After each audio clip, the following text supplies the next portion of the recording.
จอย1.5ตัวซ้ำคนเหมือนกันเอาดีๆเด้ตัว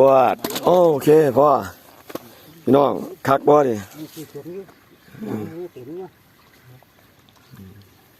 มันบ่ออกมึงของแท้ฟิตหมอมันฟิตหมอตัวเกือบซ้ำฝ่ามือพี่ฟิตสลิด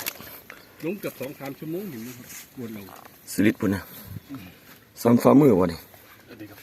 สลิดเทไปเลยเอาปิดบ่ยังไม่เต้นออกแล้วตัวนี้ออกมาเนี่ยนี่แม่ตัวใหญ่เนี่ยเอาบ่เนี่ย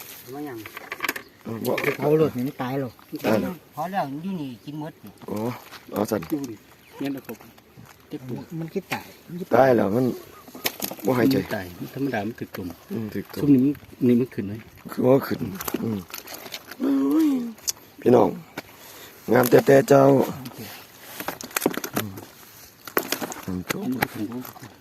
สิโลอยู่กันได้อยู่ตัวนั้นใหญ่สุดเนาะตัวนี้ใหญ่สุดบักสะโดตัวนึงปลาช่อนปลาคอเห่าโอเควิถีธรรมศาสตร์3